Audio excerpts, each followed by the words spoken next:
కల్కి 2898 AD ఇది ఒక బ్లాక్ బస్టర్ మూవీ, అందరికి తెలిసిందే. 1000 crores వైపు దూసుకెళ్తున్న కల్కి మూవీ. రీసెంట్ టైమ్స్ లో ఇది ఒక పెద్ద blockbuster movie. Hi tech cinema అందరికి అర్థం కాదు, సాఫ్ట్వేర్ నాకు అర్థమవుతుంది. లాస్ట్ 30 minutes చెప్పాలి, పిచ్చెక్కిచ్చరా. ఒకటే మాట చెప్తున్నా, ఫస్ట్ హాఫ్ బోర్ ఉంటుంది అన్న, లిటరలీ కొద్దిగా బోర్ ఉంటుంది. సెకండ్ హాఫ్ ఉంటా చూడన్న, పీక్స్ అంటే పీక్స్ అన్న. టోటల్ గా ఈ సినిమా సూపర్ సూపర్. సో కల్కి cinema block buster fix. Mahabharata references వచ్చినప్పుడు గూస్ బంప్స్ వస్తాయి, వేరే లెవెల్ అసలు. పాయింట్ ఆఫ్ వచ్చేస్తే ఈ మూవీలో మహాభారత రెఫరెన్సెస్ అనే ఎపిక్.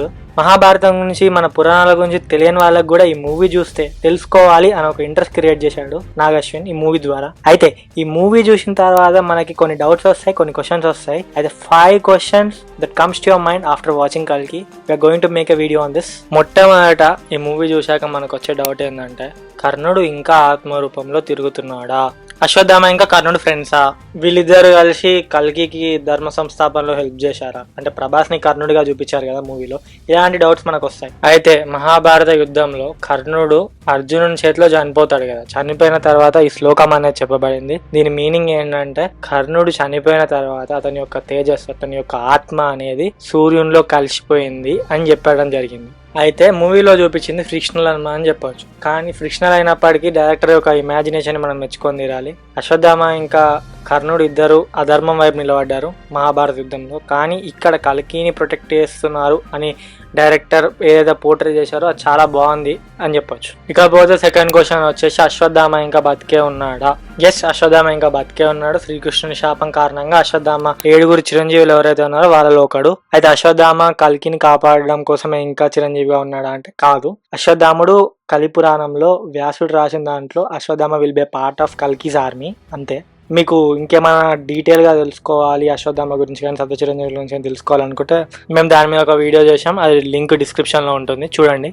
అయితే మూవీలో స్టార్టింగ్ లో చూపించినట్టుగా శ్రీకృష్ణుడు కల్కిని కాపాడాలి అని అశ్వత్థామకు చెప్తాడు, నేను మళ్ళీ అవతారం ఎత్తానని. అది మాత్రం ఫ్రిక్షనల్. అది ఏదైతే చూపించారో మూవీలో అది మాత్రం ఫిక్షనల్. అశ్వత్థాముడు కల్కి యొక్క సేనలో భాగంగా ఉంటాడు, ధర్మ సంస్థాపనలో కల్కికి హెల్ప్ చేస్తాడు, ఒక కీలక పాత్ర పోషిస్తాడు అనేది వాస్తవం. ఇకపోతే థర్డ్ క్వశ్చన్, విష్ణుమూర్తి యొక్క చివరి అవతారమైన కల్కి సుమతి కడుపున పుడతాడా? మూవీలో చూపించినట్టుగా కల్కి భగవాన్ యొక్క తల్లి సుమతి అయినా అనే డౌట్స్ మనకు వస్తాయి మూవీ చూసిన తర్వాత. అవును, కల్కి భగవానుడి యొక్క తల్లి సుమతి. కానీ కల్కి భగవానుడు శ్రీడింగ్ ద్వారా పుట్టాడు మూవీలో చూపించినట్టుగా. కల్కి భగవానుడు సుమతి ఇంకా విష్ణు యశుడు అనే దంపతులకు శంబలాలో జన్మిస్తాడు. మూవీలో చూపించినట్టుగా కల్కి యొక్క పుట్టుక అలాంటిది కాదు, చాలా దివ్యమైన పుట్టుక కల్కి భగవానుడి. కల్కి మూవీ చూసాక మన మైండ్ లోకి వచ్చే 4th క్వశ్చన్, అసలు శంబల అనే కింగ్డమ్ నిజంగా ఉందా? ఒకవేళ ఉంటే ఎక్కడుంది అని ఇప్పుడు మనం తెలుసుకోబోతున్నాం. Does Shambhala really exist? అసలు శంబల అనే కింగ్డమ్ నిజంగా ఉందో లేదో మనం ఈ వీడియోలో తెలుసుకోబోతున్నాం.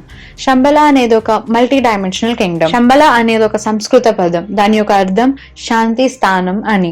భూమి పైన ది ప్యూరెస్ట్ ప్లేస్ శంబల అని అంటూ ఉంటారు. ఇక్కడ ఉండే ప్రజలు ఎల్లప్పుడూ సంతోషంగా, ఆరోగ్యంగా ఉంటారు. ఇక్కడ ఉండే వాళ్ళందరూ పర్ఫెక్ట్ హ్యూమన్ బీయింగ్స్. మన పురాణాలలో ఉన్న చిరంజీవులందరూ ఇక్కడే ఉంటారని మన పురాణాలు చెప్తున్నాయి.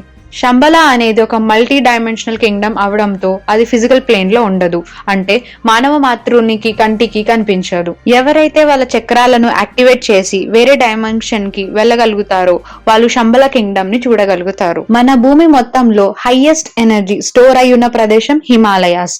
అందుకే మునులు, ఋషులు అందరూ హిమాలయాల్లో మెడిటేట్ చేస్తూ ఉంటారు. యదా యదా హి ధర్మస్య జ్ఞానిర్భవతి భారత అభ్యుద్ధామ అధర్మస్య సుజాత్మానం తదామ్యహం పవిత్రానాయ సాధూనాం వినాశాయ చ దుష్కృతాం ధర్మ సంస్థాపనార్థాయ సంభవామి యుగే యుగే. మనకి ఇంకో డౌట్ వచ్చేసి, సినిమాల్లో కమల్ హాసన్ గారిని విలన్ గా చూపించారు యాస్కిన్ అనే రోల్లో. అయితే వాస్తవానికి కల్కి భగవానుడు కలి అనే ఒక రాక్షసుని సంహరించి ధర్మ సంస్థాపన చేస్తాడు భూమిపైన అని కలి పురాణంలో రాసి ఉంది. అయితే ఈ కలి యాస్కిన్ లాగే ఉంటాడు, అదే భయంకరమైన రూపం అలానే ఉంటాడు అని మన కలి పురాణంలో పేర్కొన్నారు. వీడియో నచ్చితే లైక్ చేయండి, షేర్ చేయండి, సబ్స్క్రైబ్ చేయడం మాత్రం మర్చిపోకండి.